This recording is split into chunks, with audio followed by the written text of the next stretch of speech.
Šiandien reportažas bus apie mūsų audio aparatūros dizainą ir tai, kas mus stebina arba mums nepatinka. Esu pasidaręs nemažai DIV produktų ir man iškilo noras ne tik juos paklausyti, kaip jie skamba, kuo geriau aprišti. Taip, tai yra svarbiausia, bet svarbu ir tai, kaip tas audio produktas atrodo. Kai kuriem taip, nesvarbu, padaro į elektros dėžutę, paslėpia, užkiša ir nieko tokio.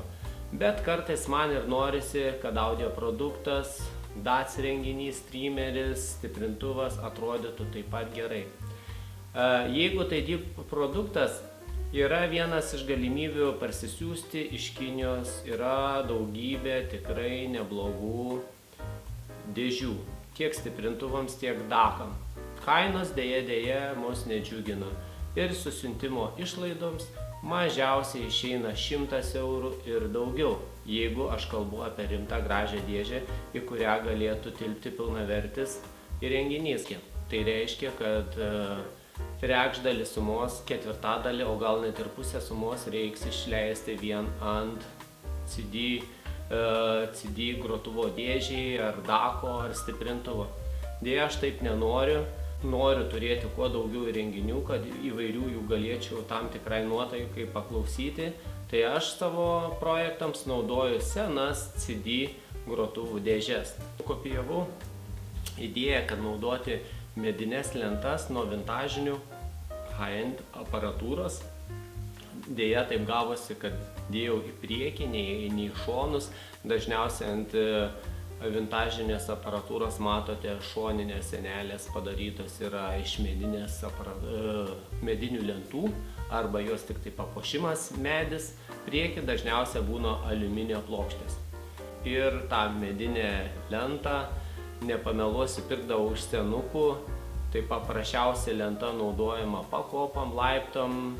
Įsipjaudavau man tinkamo dydžio ir beicuodavau, lakuodavau pagal savo nuožiūrą.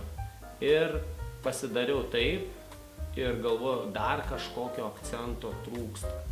Vis galvodavau gal panaudoti aukso spalvos ar vario spalvos tikras varinės lenteles, metalinės, bet pagalvojau, ekonomiškai tai bus brangu. Ir vėl, turiu ne vieną įrenginį, kurį norėčiau papuošti. Todėl buvo priimtas sprendimas pabandyti reklamos agentūrų naudojama siūloma produkcija, kai lazeriu išraižomos plastikinės lentelės, bet kokios spalvos aliuminio, sidabro, aukso. Tai šįkart pasirinkau aukso spalvos lenteles. Atrodo tikrai neblogai. Deja, teko nemažai pavargti, kol susiprojektavau, maketavau šitas lenteles.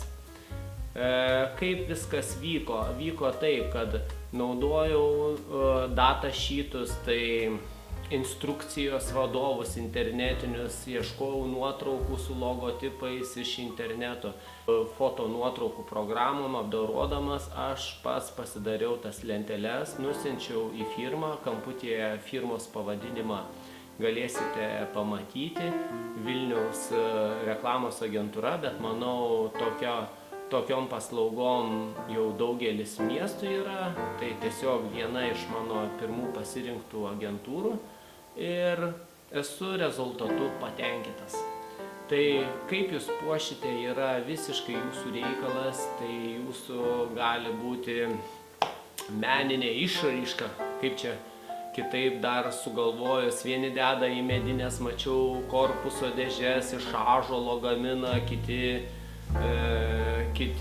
vėl iš metalo. Tai nuo jūsų priklauso galimybių, ką mokate daryti. Svarbu, kad tai jums kelia džiaugsmą ir malonumą.